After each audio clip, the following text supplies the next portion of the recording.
Amém. Êxodo 34, irmãos, vamos ler do verso 1 ao verso número 7. Aqueles que nos visitam, nós estamos expondo o Êxodo capítulo por capítulo. Hoje faremos a introdução do capítulo de número 34.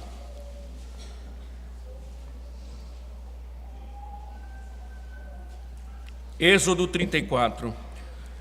Vamos ler até o verso 7. Será o nosso limite hoje de exposição. Verso 1 ao verso número 7. Então o Senhor disse a Moisés: corte 2 tábuas de pedra, como as primeiras, e eu escreverei nelas as mesmas palavras que estavam nas primeiras tábuas que você quebrou. E prepare-se para amanhã, para que você suba pela manhã o monte Sinai e se apresente ali diante de mim no alto do monte. Ninguém deverá subir com você, ninguém deverá aparecer em todo o monte, nem ainda ovelhas nem gado devem ser apacentados diante dele. Então Moisés cortou 2 tábuas de pedra como as primeiras. Levantando-se de madrugada, subiu o monte Sinai, como o Senhor lhe havia ordenado, levando nas mãos as 2 tábuas de pedra. O Senhor desceu na nuvem, esteve ali junto de Moisés e proclamou o nome do Senhor.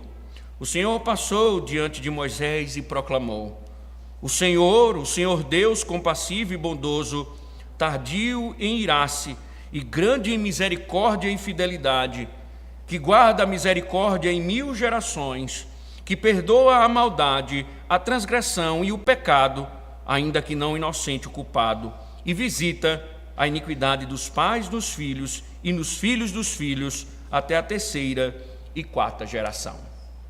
Oremos. Ó Deus, Tu és o Senhor do Teu povo e também Tu és o autor da Tua lei. Tu és aquele que inspira Moisés para escrever, registrar esse evento, Senhor, tão glorioso, com ensinos, ó Deus, pertinentes, santos, que muitas vezes nós não percebemos, Senhor.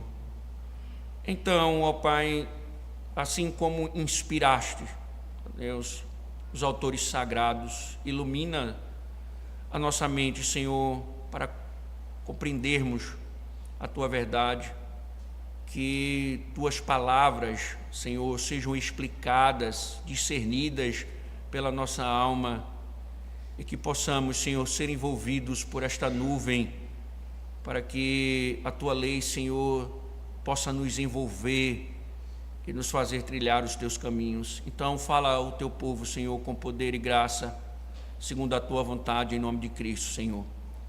Amém. Poder sentar, irmãos.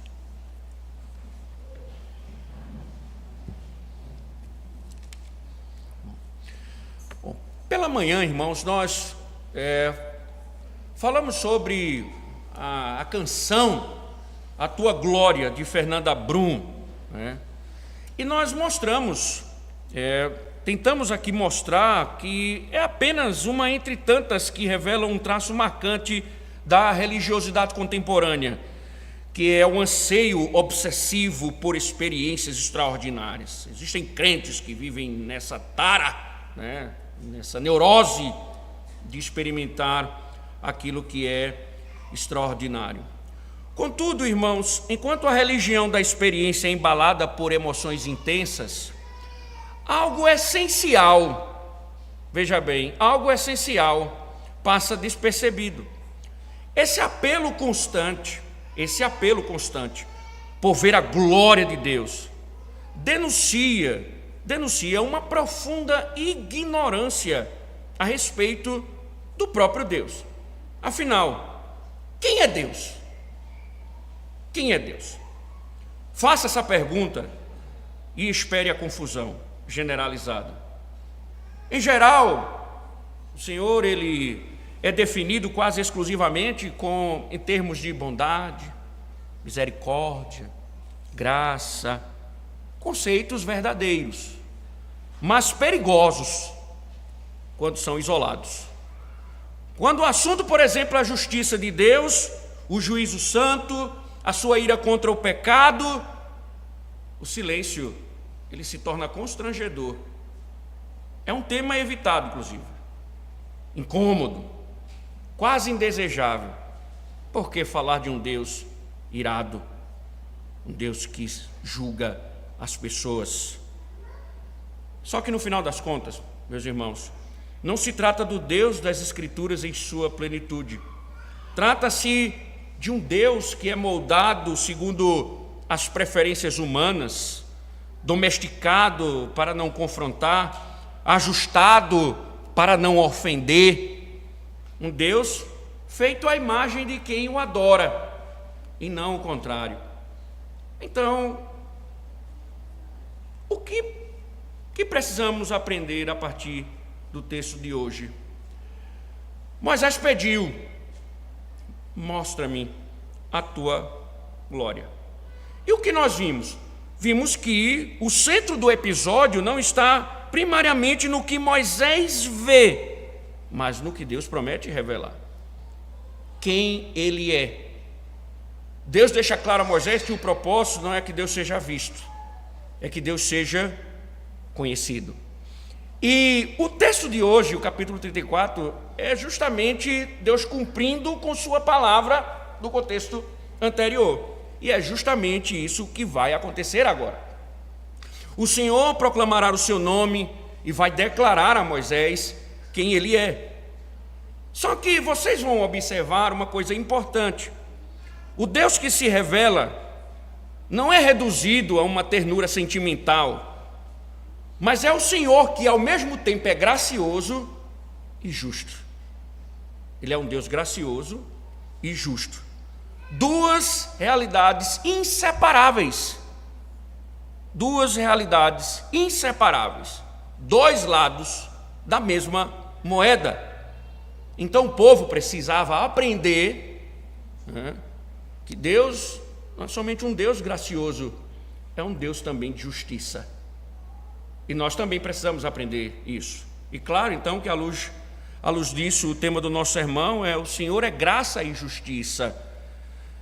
E nós vamos aprender uma coisa importante, irmãos. Temos falado constantemente sobre as misericórdias de Deus, mas nós devemos aprender uma coisa: as misericórdias de Deus não anulam sua justiça.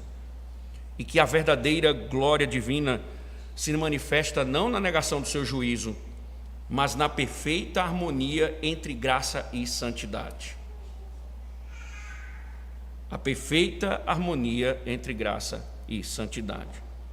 Então vamos para o texto e a gente vai pedir a graça do Senhor para que Ele possa nos instruir, nos ensinar essas verdades maravilhosas que o texto nos expõe. Então, o texto que nós adentramos, ele tem um contexto óbvio, né? Ele é o cumprimento da promessa divina que foi feita anteriormente. Os entornos do texto é que Moisés pede para vir a glória e Deus vai mostrar as suas misericórdias e também vai dar um vislumbre um pouco também de sua pessoa, né? Então Moisés passaria diante de Deus em toda a sua bondade e no último instante Deus diz que vai permitir que ele contemplasse apenas as costas da sua glória.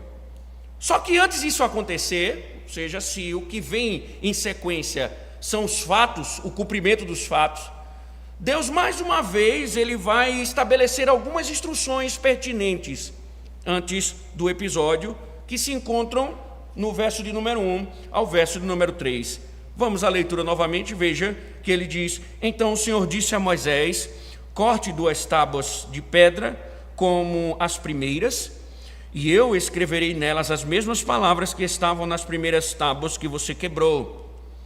E prepare-se para amanhã, para que você suba pela manhã o monte Sinai e se apresente ali diante de mim no alto do monte.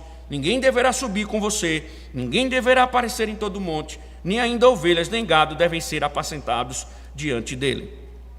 Notem, irmãos, a semelhança que existe quando nós vimos o episódio primeiro episódio, onde Deus convoca Moisés a subir no monte. Notem que há semelhanças com relação às advertências que Deus tem dito a Moisés nesse contexto. Lembre-se bem que quando Deus foi estabelecer a aliança, ele fala com Moisés e diz que o povo deveria se preparar para isso, ou seja, o povo deveria se santificar para esse momento, esse encontro com o Senhor. Deus havia dito também que eles deveriam respeitar os limites da montanha, porque Deus iria descer no monte e a montanha seria santificada. Então todos aqueles que se aproximassem indevidamente, Deus iria matar, e Deus só permitiu que o profeta subisse até o topo do monte. E nós estamos vendo mais uma vez esse mesmo entorno aqui. As palavras de Deus continuam a ser repetidas.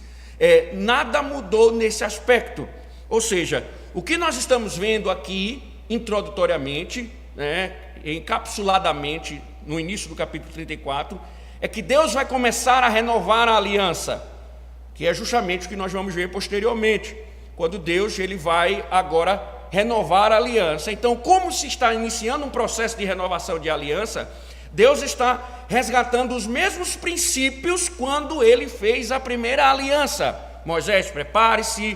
O povo não pode subir, não pode tocar no monte, eu vou descer no monte. Então Deus está dando as mesmas ordens que deu quando estabeleceu a primeira aliança. Ou seja, nada mudou nesse aspecto. Então vocês podem ver, irmãos, o tempo passa, as pessoas mudam, mas Deus continua o mesmo em santidade, glória e em exigências, né? O tempo não muda Deus, porque Ele continua santo, Ele é eternamente santo.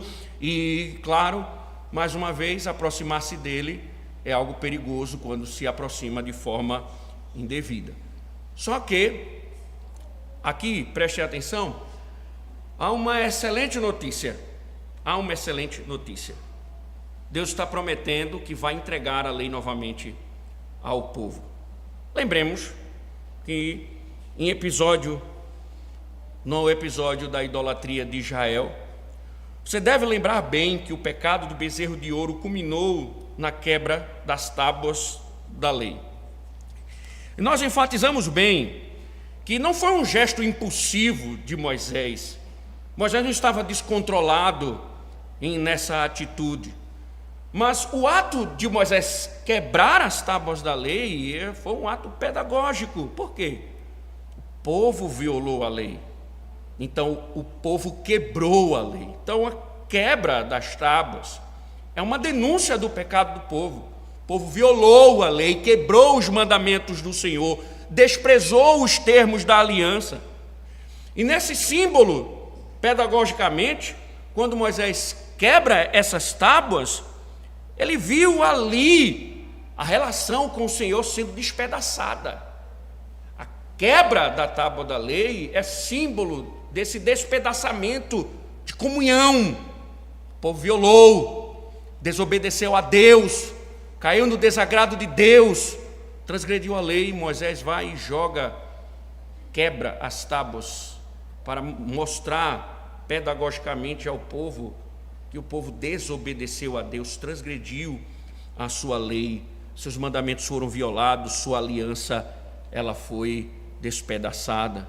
Aí agora o Deus Santo, que foi traído, está disposto a recolher os cacos de um relacionamento destruído e renovar a aliança.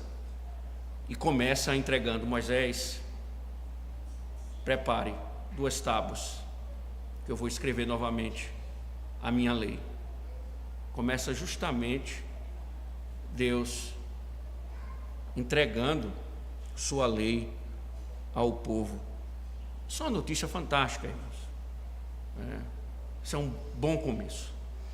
Deus está restaurando os seus termos. Deus está restaurando a aliança. Isso é uma notícia extraordinária. Veja, a gente vem desde o capítulo 2 sofrendo. O povo apanhando de todos os lados. Julgamento de Deus com intensidade, ao ponto de Deus dizer: eu não vou com vocês. Então, nós estamos dentro de um contexto onde Israel colapsou. onde Israel caiu no desagrado do Senhor e estava debaixo da ira de Deus. Deus o tempo todo dizendo: não é meu povo, Moisés, é teu povo. Eu não tirei do Egito, foi você que tirou. E agora Deus está restaurando os termos da aliança. Deus está começando a renovar a aliança. E como? Moisés, prepara 2 tábuas que eu vou entregar a minha lei novamente ao povo. Que notícia fantástica, né? Só que também tem um ensino aqui importante. E você deve pensar bem naquilo que eu vou dizer. Não se esqueça: Deus não restaura a aliança retirando suas exigências, mas reafirmando-as. Deus não restaura a sua aliança retirando suas exigências, mas reafirmando-as. Moisés, prepara as tábuas, eu vou entregar os mandamentos ao povo. E sabe, isso é importante, irmãos, porque aqui isso existe um confronto. Nós somos confrontados a pensar numa questão muito séria. Porque parece que ao longo do tempo, parece que se perdeu de vista que o seu relacionamento com Deus acontece exclusivamente nos termos que o próprio Deus estabelece, não nos seus. O relacionamento com Deus se dá não a partir do meu termo, não a partir das minhas exigências, mas ele é estabelecido a partir do que Deus me exige, a partir do que Deus quer de mim. E aqui reside, irmãos, um problema, porque nós vivemos num contexto em que as pessoas, elas lutam, elas querem de alguma forma, eu quero ver a glória de Deus, eu quero sentir o toque. Eles querem a presença de Deus, mas entendam, é uma presença sem submissão. Você quer uma intimidade, ou as pessoas buscam incansavelmente uma intimidade, talvez, mas sem obediência. Ou seja, na mesma intensidade que as pessoas estão buscando glórias, estão buscando a glória do Senhor, ao mesmo instante se rejeita a lei de Deus. Ao mesmo instante se nega a lei de Deus. Então eles querem um tipo de restauração, mas que não tenha confronto. As pessoas querem um tipo de consolo que não tenha governo. Deus está dizendo, em essência, para reescrever a aliança, nós não vamos ajustá-las às nossas preferências, nós não vamos ajustá-las à nossa sensibilidade, nós não vamos ajustá-las às nossas conveniências. Deus é quem determina os termos do pacto. Caso contrário, irmãos, no final, nós terminaremos como Israel, comendo e bebendo e nos divertindo aos pés de um bezerro de ouro. Não existe renovação se os termos da aliança não forem estabelecidos. E aqui, irmãos, é o desafio. Talvez você queira muito ter intimidade com Deus. Talvez você queira muito Deus. Agora, você está disposto a se relacionar nos termos que Ele mesmo estabeleceu? Você está disposto? Eu quero Deus, eu quero esse Senhor, mas você está disposto a se submeter aos termos que Ele estabelece? Ele restaura, irmãos, mas Ele restaura segundo a sua palavra. Não existe renovação quando se nega a lei de Deus. Não existe espiritualidade genuína quando se abandona a lei de Deus. Não existe piedade quando o fundamento não é a verdade de Deus, é só religiosidade. E é isso que muitas vezes nós vemos. Pessoas nas igrejas que dizem amar a Deus, mas vivem suas próprias leis, seus próprios mandamentos, suas próprias ideias, seus próprios sonhos, seus próprios desejos, seus próprios caminhos. Deus diz, a renovação ela vai começar, mas vai começar nos meus termos.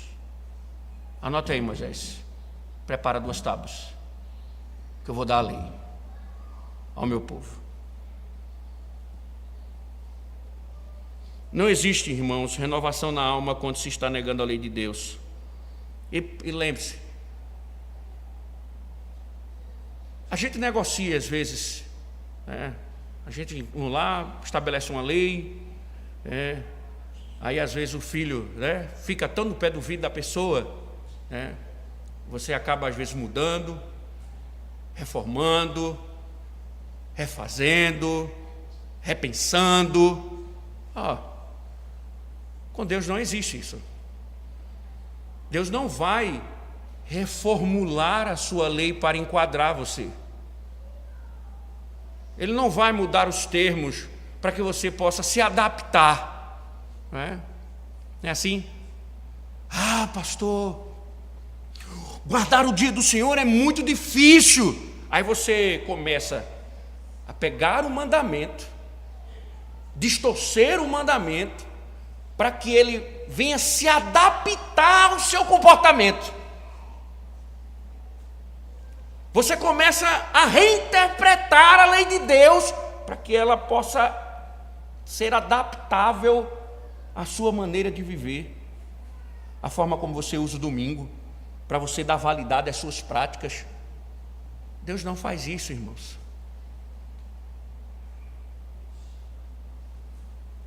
Por isso, o que nós devemos fazer não é pegar a lei de Deus e tentar moldar para que a nossa vida se encaixe, mas pegar a lei de Deus e colocar a nossa vida em submissão. A lei, eu tenho que me submeter à lei de Deus e não a lei se submeter a mim.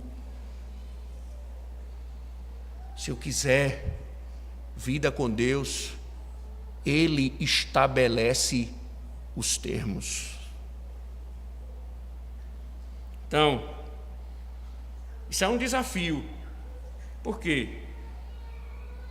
Porque, é claro, irmãos, por implicação, Deus está nos chamando a abandonar os nossos termos. Deus está nos exortando a abrir mão dos nossos jeitinhos. Deus está nos exortando a jogar fora as nossas regras. Deus está nos exortando a abandonar os nossos próprios juízos, a abandonar a fantasia religiosa e abraçar a verdade. Se quer comunhão com Deus, se submeta ao que Deus ordena. Sabe por quê? Quando não se há obediência, qualquer religiosidade é pura fantasia. Qualquer piedade é pura fantasia. Não existe vida cristã genuína que se rebela contra a lei de Deus. Intimidade verdadeira, irmãos, começa quando a palavra deixa de ser opcional e passa a ser autoridade. A verdadeira espiritualidade é aquela que ouve Deus dizer é não, é não. Não faça, não faça. Essa é a genuína espiritualidade. Só que, irmãos, o que vem a seguir é algo importante. Moisés, ele vai fazer o que Deus ordena e ele vai ver o cumprimento das palavras do Senhor, conforme ele havia sido prometido, ou ele havia prometido. Veja o verso 4 e 5. Então Moisés cortou 2 tábuas de pedra como as primeiras. E, levantando-se de madrugada, subiu o monte Sinai, como o Senhor lhe havia ordenado, levando nas mãos as 2 tábuas de pedra. O Senhor desceu na nuvem, esteve ali junto de Moisés e proclamou o nome do Senhor. Veja, o texto está nos mostrando, irmãos, Moisés faz o que ele ordena. Moisés se prepara, pega as tábuas e sobe, e ali mais uma vez, Deus se revela para o seu servo.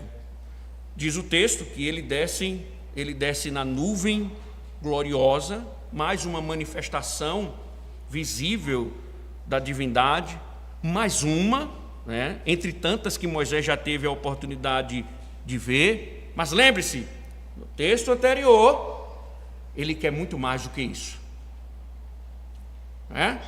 O que ele pede a Deus anteriormente é: eu quero ver a tua glória. O desejo dele é muito mais desse momento do que esse momento que ele já tem experimentado durante toda a sua jornada. Ele quer muito mais do que isso. E Deus passou por ele. Isto é, irmãos, veja, você vai perceber o que está acontecendo aqui. Deus está cumprindo tudo aquilo que ele disse no texto anterior. O vislumbre da glória de Deus será revelada.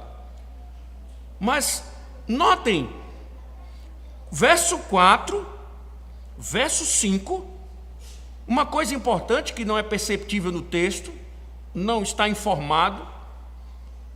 Se você voltar para o capítulo de número 33, Deus diz a Moisés: eis aqui um lugar perto de mim, onde você ficará sobre a rocha. Quando a minha glória passar, eu porei você numa fenda da rocha e cobrirei com a mão até que eu tenha passado. Depois, quando eu tirar a mão, você me verá pelas costas, mas a minha face ninguém verá. E veja, no verso 4, no verso de número 5, não se tem essa informação. Não se registra. Não se registra. Moisés não registra o que foi visto, né? Pelo contrário, em vez de dizer o que ele viu, diz o que ele ouviu. O texto não quer saber do que ele viu, mas o que ele ouviu. Diz que Deus proclamou o seu nome. Deus proclamou o seu nome a Moisés. O Senhor desceu na nuvem, esteve ali junto de Moisés, ou passou por Moisés, e proclamou o nome do Senhor. É interessante, irmãos, isso? Lembre-se, o que significa? Falamos pela manhã, quando Deus disse a Moisés, né, a questão do nome, aqui se aplica também. Nome tem relação com caráter, né? E Deus inicia esse sermão justamente proclamando o seu nome. Quando a Bíblia então fala, irmãos, do nome de Deus, lembrem-se, fala muito mais do que um título, né?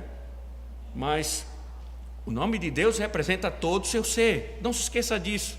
Existe um mandamento para preservar o nome de Deus, porque o nome de Deus carrega o seu caráter, carrega quem Ele é. Não tomarás o nome do Senhor teu Deus em vão. Então, quando eu profano o nome de Deus, uso o nome de Deus em vão, eu estou atacando quem Ele é. Eu estou atacando quem Deus é. E aí Deus vai justamente, começa proclamando o seu nome. Deus começa anunciando o seu nome. Deus começa a falar de sua natureza. Isso parece confuso. E aí então Deus trata para explicar. O que esse nome representa? Por que ele começa proclamando o seu nome? O que ele significa? O que ele traz? O que ele revela? Aí o próprio Deus explica no verso 6 e no verso número 7. Veja até a parte A do verso de número 7. O Senhor passou, lembre-se a ênfase do texto, né? O Senhor disse que ia passar, então você está dentro desse contexto, está acontecendo aquilo que ele disse a Moisés. Moisés numa fenda, as costas de Deus e por aí vai. Tudo isso está acontecendo aqui por trás dessa narrativa, né? O Senhor passou diante de Moisés e proclamou. Veja, o verso anterior diz que ele proclamou o nome dele, né? Agora ele vai explicar. O Senhor Deus compassivo e bondoso, tardio em irar-se e grande em misericórdia e fidelidade, que guarda a misericórdia em 1000 gerações, que perdoa a maldade, a transgressão e o pecado. Irmãos, que coisa fantástica aqui. Essas palavras, irmãos, que vocês estão ouvindo agora, elas são tão importantes que elas serão reproduzidas em todas as Escrituras. Salmistas irão se deter muitas vezes para falar, reproduzir esse mesmo texto. Profetas irão reproduzir esse mesmo texto. Como nós falamos pela manhã, Jonas capítulo 4, verso 2, Jonas repete essas palavras, os salmistas repetem, os profetas. Por quê? É importante lembrar disso. Porque esse texto se torna uma confissão para o povo de Deus. Se torna uma confissão para Israel. A definição, né, que o povo tinha para Deus era essa. Então, sempre que alguém queria saber quem Deus era, os judeus, o povo de Deus repetia essas palavras. Quem Deus é? Ele é misericordioso, compassivo, clemente, etc. e etc. E isso se tornou um credo, uma confissão para o povo. Agora, o que elas significam? Quando eu estava analisando o texto, me faltou coragem, irmãos, diante da dimensão de informações, de cometer essa loucura. Cada elemento aqui dá para fazer um sermão. Então eu vou tentar resumir aqui, com prudência, temos até 10 horas da noite, para a gente tentar apresentar cada ideia de forma resumida, com base nos significados de cada termo que foram utilizados aqui. Ele diz: eu sou um Deus compassivo. Um Deus compassivo. O significado, irmãos, é que Deus é um Deus que se importa com a condição do seu povo. Deus é um Deus que profundamente se importa com a condição do seu povo. Ele é compassivo. Deus também diz que Ele é bondoso ou clemente, isto é, Ele é misericordioso, além do que merecemos. Nós merecemos algo, Ele nos proporciona outra coisa. Aqui também fala de sua longanimidade, tardio em irar-se. Deus tem uma paciência incomparável. Deus tem uma paciência incomparável, né? Ninguém se compara em termos de paciência divina, né? Basta a sua criança dar uns 3 gritos no seu pé do ouvido e você vê os limites da sua paciência. Ele diz a Moisés: eu sou tardio em irar-se. Eu sou paciente, Moisés. Isso por quê? Porque é uma forma, Deus retardar o seu juízo, é uma forma de tentar com que o povo se arrependa. Deus é tardio em irar-se. Além disso, Deus diz: eu sou fidelidade, sou misericórdia. O que significa? O que essas coisas significam? Seu amor não é condicionado ao nosso desempenho.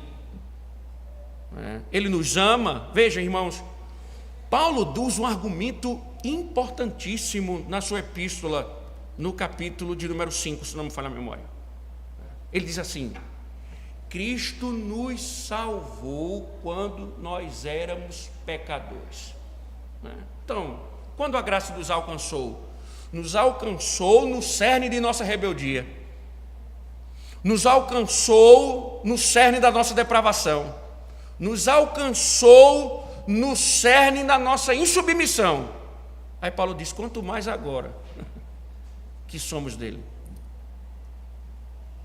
Se a graça nos alcançou quando nós não queríamos saber dele, quanto mais agora que somos dele.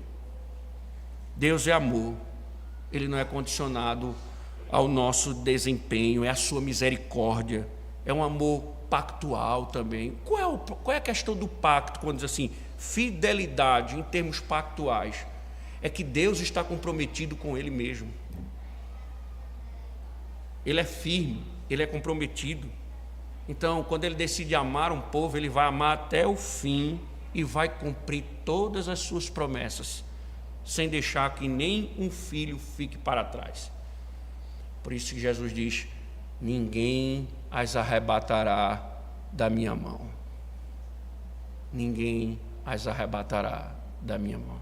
Paulo diz: aquilo que ele começou, ele vai concluir, porque ele é fiel. Não é a nossa fidelidade, é a fidelidade dele. E percebam, é um amor tão difícil de expressar. E aqui nesse texto, ele é um amor que se estende por gerações. Ele é um amor que ultrapassa as barreiras do tempo. É um amor que se desenvolve, é como um tsunami que invade gerações e gerações. Tem um impacto que vai além do nosso tempo. Quando ele diz no seu texto que justamente ele faz por gerações. E por fim, ele diz que ele é um Deus que perdoa. Isto é, irmãos, ele não somente perdoa, ele remove o peso da culpa. Onde o pecado abundou, sua misericórdia se mostrou maior. Em resumo, é isso que ele está dizendo a Moisés. Moisés, vou proclamar o meu nome. Eu sou amor, Moisés. Eu sou misericórdia. Eu sou fidelidade. Eu sou tardio em irar. Eu sou aquele que perdoa. Esse sou eu, Moisés. Israel, meus irmãos, uma lição aqui para o povo do Senhor, para Israel. Veja, Deus não se preocupou em fazer com que Moisés registrasse tudo aquilo que aconteceu, porque Israel não precisava ver Deus, precisava desse Deus. Não precisava ver Deus, precisava saber quem Ele é. Um povo murmurador, ingrato, idólatra, não poderia, irmão, ser salvo por um Deus distante, caprichoso, meritocrático.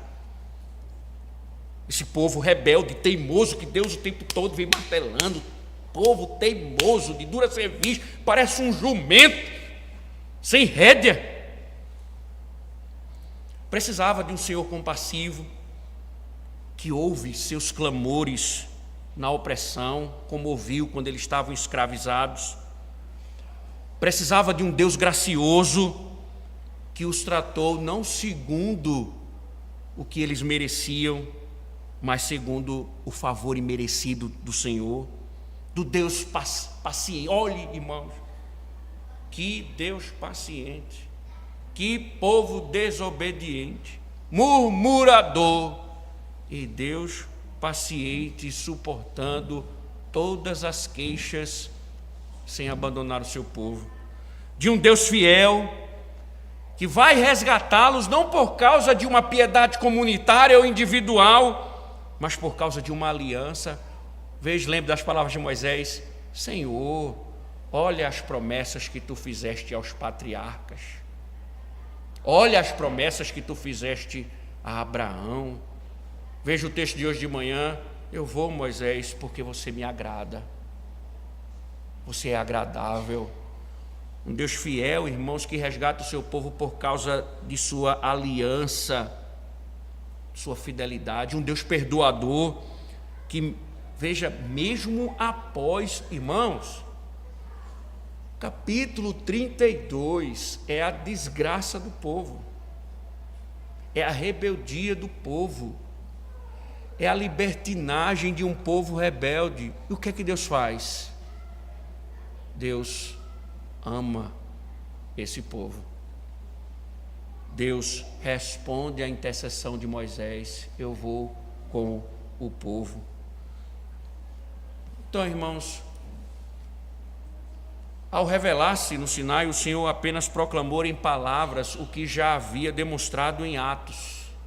Ele é o Deus do Êxodo, o único capaz de salvar um povo como aquele, porque só Ele é compassivo, clemente, longânimo, grande em misericórdia e fidelidade, e que perdoa a iniquidade, a transgressão e o pecado.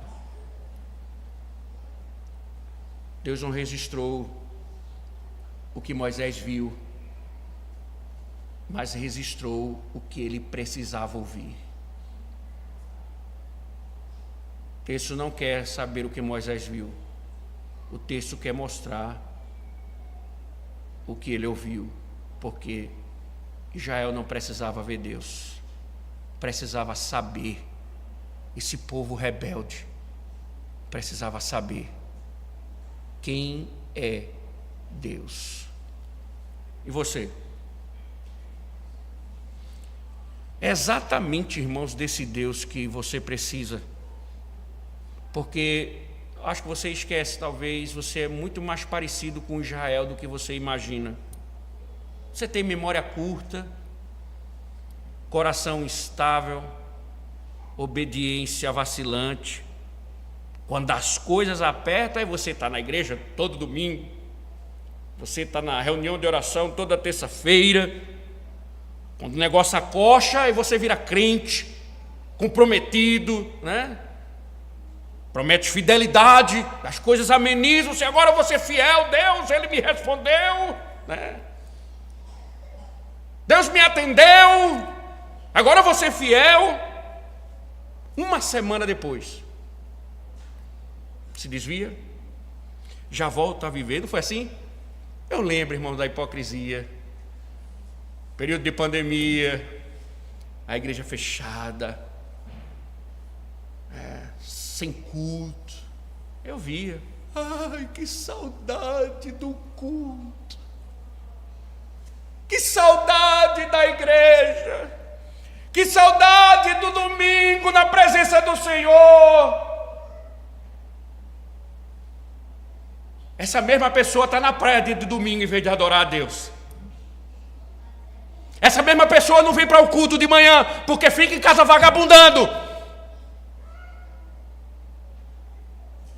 Essa mesma pessoa despreza o dia do Senhor. É isso aí. Na pandemia estava, que saudade do culto.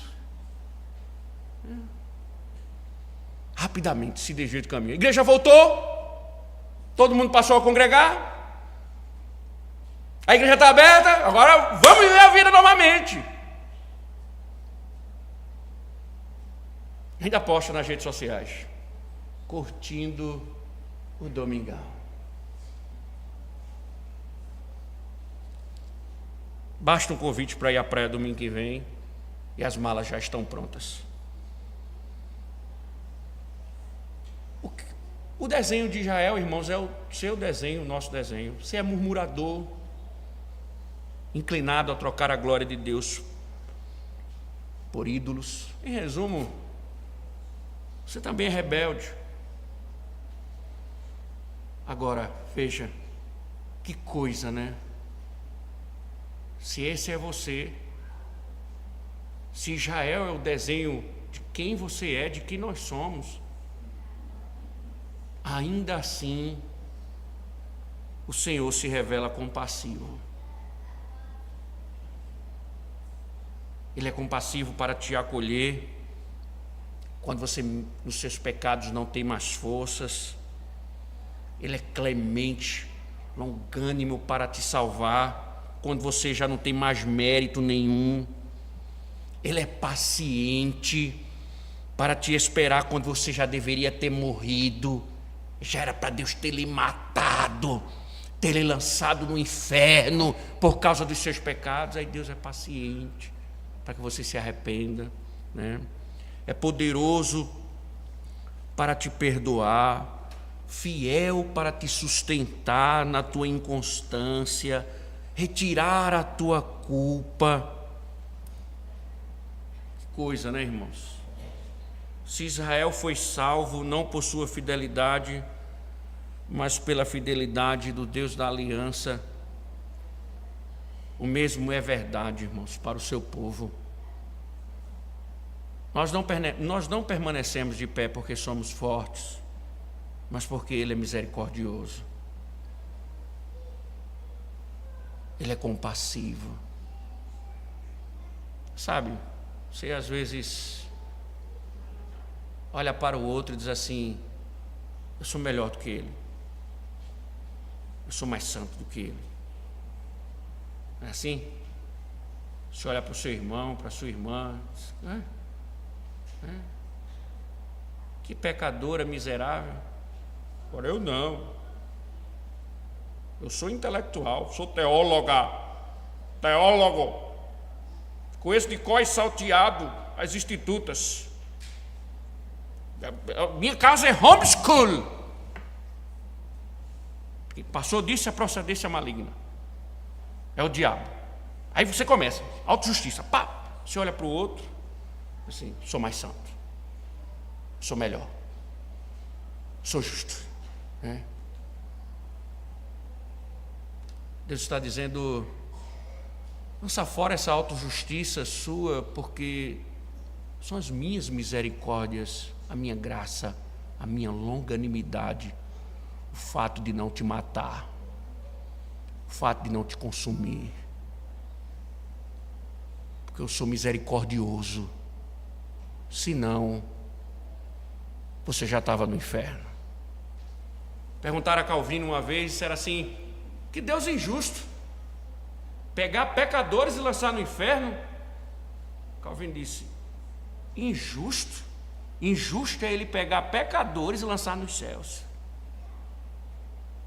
Injustiça é ele dar a alguém aquilo que ele não merece. Mas ele faz isso por causa de suas misericórdias. Se você fosse Deus, você já tinha matado esse povo. Se você fosse Deus, você já tinha destruído tudinho. Se você fosse Deus, nem Moisés tinha se salvado, porque Moisés vai na frente, vai dar uma lapada na rocha quando Deus mandou falar. Mas que bom que você não é Deus, porque só existe um que é bondoso, misericordioso e compassivo. Israel não precisava ver Deus, ela precisava saber disso. Seria muito importante para a sua jornada, para um povo que iria tropeçar, pecar, murmurar, desobedecer, enfrentar inimigos, mas agora estava ciente de quem Deus era. E isso encontra, irmãos, sua expressão mais plena em Cristo. O Deus que passou diante de Moisés em glória é o Deus que se aproximou de nós em carne.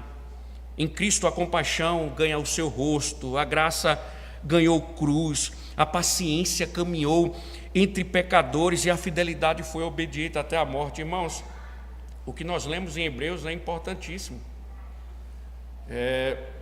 B.B. Warfield ou Whitefield, eu acho que foi o B.B. Warfield, falando sobre o coração do Redentor. Com base em Hebreus, o autor vai dizer que ele sofre para experimentar aquilo que o seu povo experimentaria. O sumo sacerdote é visto como alguém que se compadece do seu povo. O autor está dizendo assim: ele sabe o que você está passando, porque ele passou por isso, ele entende. Por isso que ele se compadece, ele sabe exatamente do que você está passando. O Deus do Êxodo, irmãos, se entregou no Evangelho. É esse o Cristo. E por isso, meus irmãos, ainda há esperança. É também, irmãos, esse texto uma palavra de esperança. Porque se você sofre Cristo diz: eu me compadeço das suas fraquezas. Se a culpa tem lhe esmagado, ele diz: leva meu fardo, carrega o meu fardo. Eu sou gracioso, eu sou perdoador.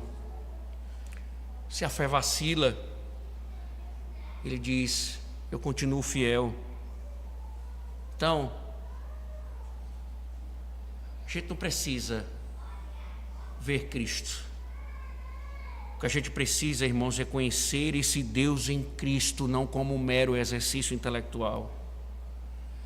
É o descanso para a nossa alma, é luz para a nossa mente confusa e firmeza para o nosso coração tão instável, porque nele o Deus Santo se torna próximo, torna-se o nosso Salvador.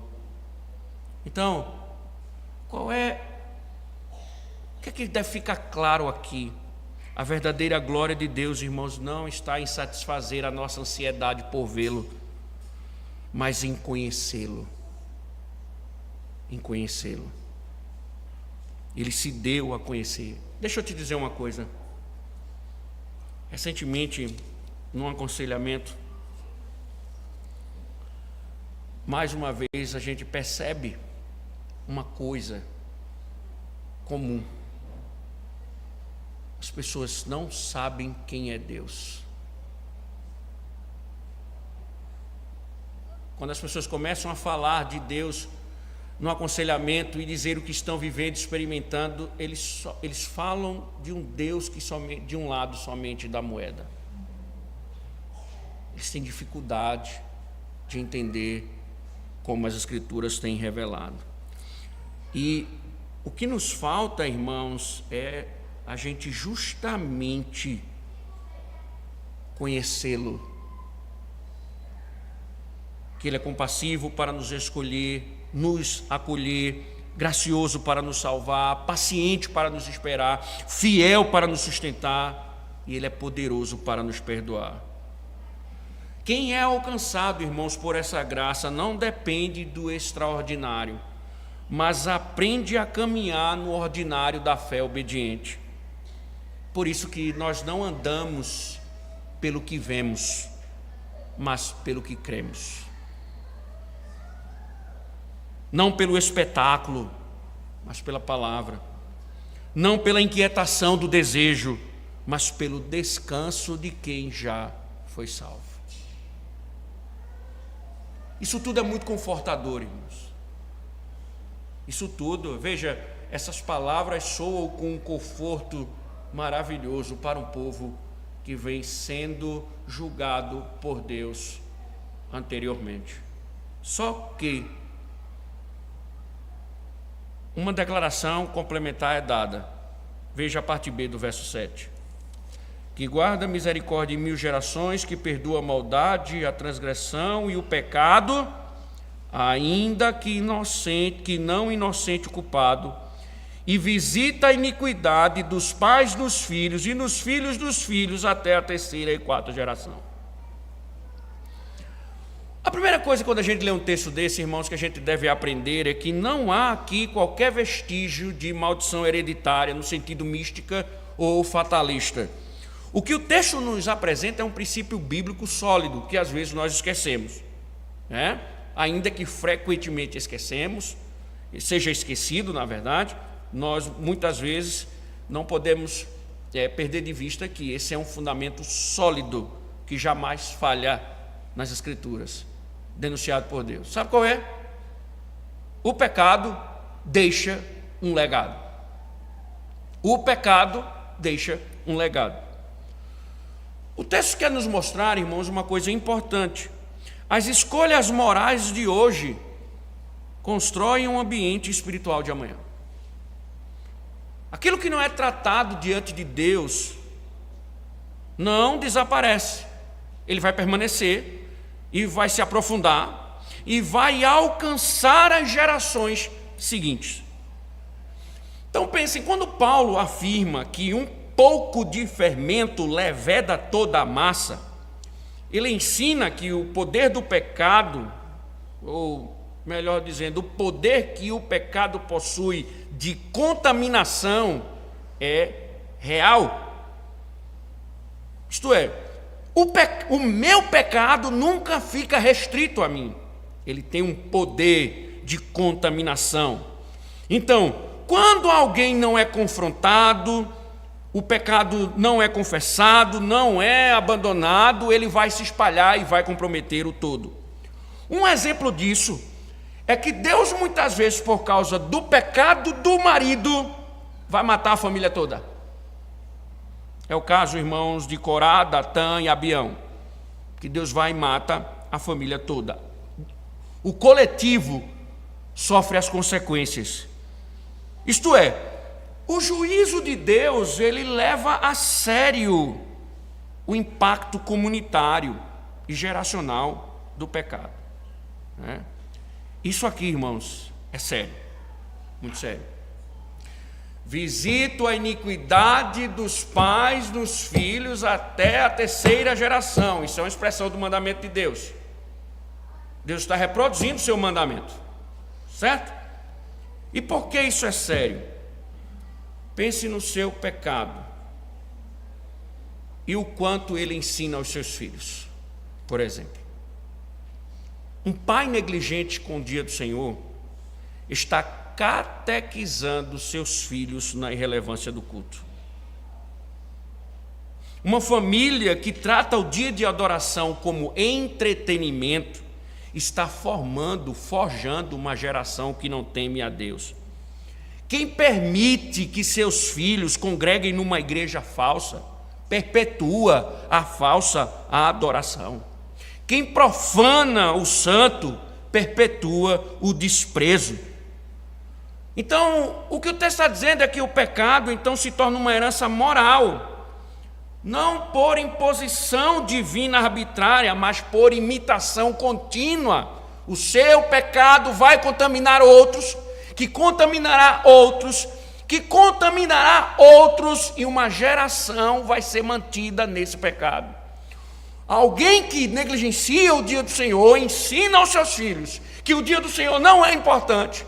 Quando eles casarem, ensinarão aos seus netos, os seus netos ensinarão aos seus filhos, e etc, e etc, e etc. Uma geração de profanadores do dia do Senhor será perpetuada.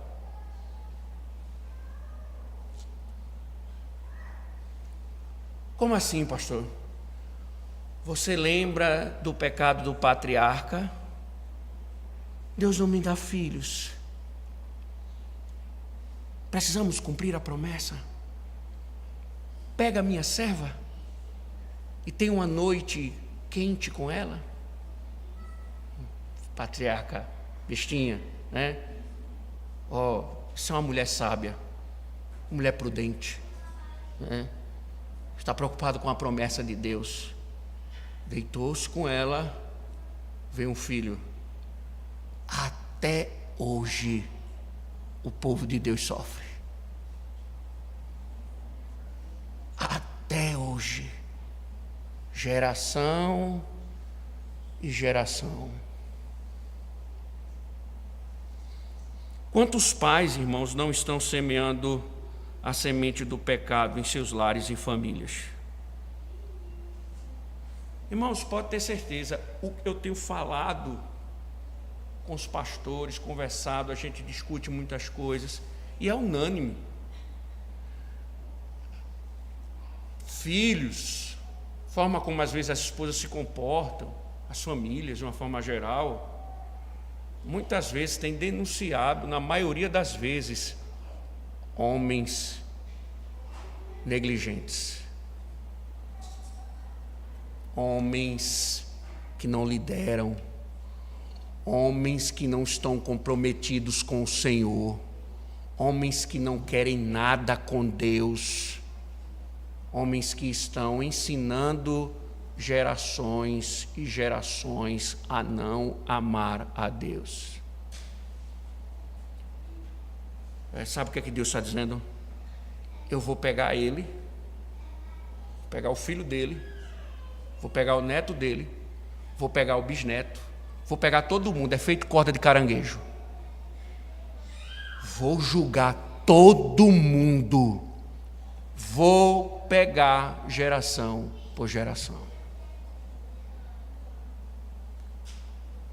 Deus vai julgar todos eles. Se não houver arrependimento, irmãos, e esse padrão for mantido, seguir adiante, Deus está dizendo, o pecado vai criar trilhas, e trilhas não interrompidas viram caminhos largos. Eu vou julgar a todos. Por isso, irmãos, o chamado de hoje é: arrependa-se. Rompa com isso. Obedeça a Deus. Ame a Deus. Irmãos, veja que fantástico. Eu amo a lei do Senhor por causa disso. Porque nós olhamos, vislumbramos um Deus misericordioso, amoroso, como o mundo pensa. Um Deus compassivo, longânimo. Então, vamos viver a vida. Vamos viver a nossa vida. Nós temos um Deus que se compadece de nós, não importa o que nós fazemos. Não era Israel? Deus está dizendo que vai julgar vocês. Que conversa, Jeremias! Deixa de conversa. Ele tirou a gente da terra do Egito não para nos matar e não para nos tornar escravos de novo. Ele não vai fazer isso conosco. E nós cremos num Deus somente com um lado de uma moeda: misericordioso, compassivo, paciente, longânimo. Esse Deus que o mundo tem desenhado, esse Deus que muitas vezes nós desenhamos que só tem um lado. E aí Deus, na mesma intensidade com que comunica quem Ele diz: mas eu também visito a iniquidade dos pais nos filhos, até a terceira geração. Eu julgo também, porque eu sou justo. Eu sou juiz também. Na mesma intensidade que eu sou misericordioso, bondoso, eu também sou juiz.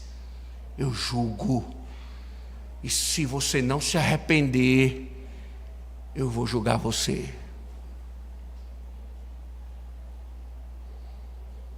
Antes que seus pecados se tornem pedagogia para outras gerações, Deus quer chamar o seu povo para que ele se arrependa. Então, qual é a lição, irmãos? E aqui eu estou caminhando para o final. Falar sobre justiça de Deus deixa as pessoas desconfortáveis. É feito falar de morte, né? Eu gosto muito, gosto de filmes de morte, gosto de filmes de terror. Quanto mais violência, para mim, melhor. Se for de zumbi, o zumbi tem que ser muito violento, comer o cérebro humano. Eu gosto de coisas assim, né? A gente não gosta desses assuntos, não respeito. É interessante, irmãos, que quando o assunto é justiça de Deus, as pessoas querem evitar, né? Por isso que, por exemplo, você olha para o mundo e eles têm uma afeição tão grande por Cristo e uma rejeição tão grande pelo Deus do Antigo Testamento, como se fossem dois deuses, um que julga, que mata, e o outro não. O outro é amor, paz e amor dorama, e por aí vai. Ele é acolhedor, você pode fazer tudo, você pode desobedecer a ele, você pode andar como um bicho, mas você ainda continua sendo amado por ele. Isso é muito desconfortável. Só que o problema, irmãos, às vezes é que nós esquecemos que nós vivemos da mesma forma. Nós vivemos submetendo a um Deus que nós criamos, um Deus que é só amor. Por isso que quando a gente disciplina na igreja, o povo fica escandalizado. Por isso que quando a gente diz, vamos disciplinar o irmão, tem gente que se arrepia, feito cachorro, gato quando vê cachorro. Fica doente quando diz assim, irmão, vá no conselho, ele morre do coração. Fica com ansiedade, porque ele sabe que alguma coisa, pode ser julgado ali, porque essa sensação de um Deus que julga, nós queremos fugir, nós queremos nos esconder, nós queremos evitar. Só que nós devemos acreditar num Deus por inteiro, irmãos, não por partes. Se você só crê em Deus naquilo que você aceita, não é em Deus que você crê, mas é em si mesmo, no seu próprio ídolo. E às vezes nós estamos nos nossos pecados, na nossa rebeldia, na nossa transgressão, desobedecendo. Deus é amor, né? Deus me amou. Eu sou filho de Deus. Eu estou transgredindo o quarto mandamento. Eu estou faltando o dia do Senhor para jogar bola, para ficar em casa descansando, para ir para uma praia. Mas Deus é bom, Deus é amor. Deus está dizendo: eu julgo, eu puno o pecado.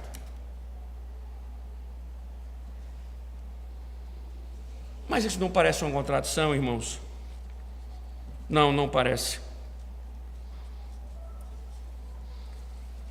Porque ele justamente quer nos levar para um ponto importantíssimo.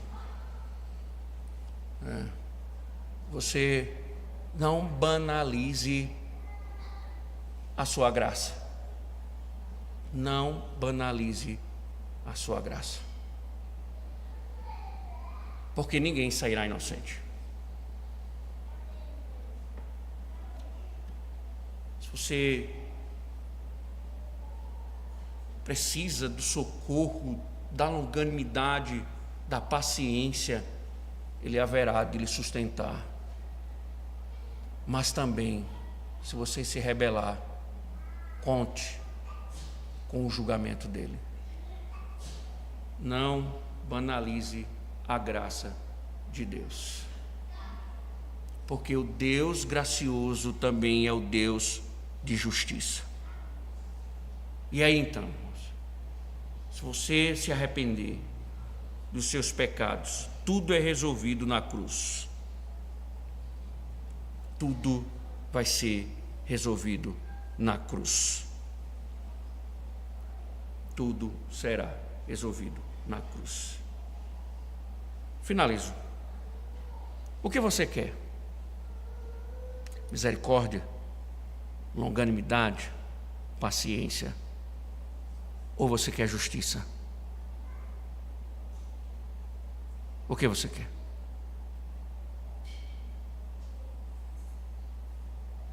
Amém.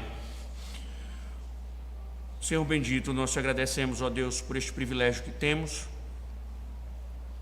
de ouvir mais uma vez a Tua voz e sermos santificados, Senhor, por ela. Obrigado, Senhor. E não permitas que nosso coração ele se esqueça de tudo que ouviu.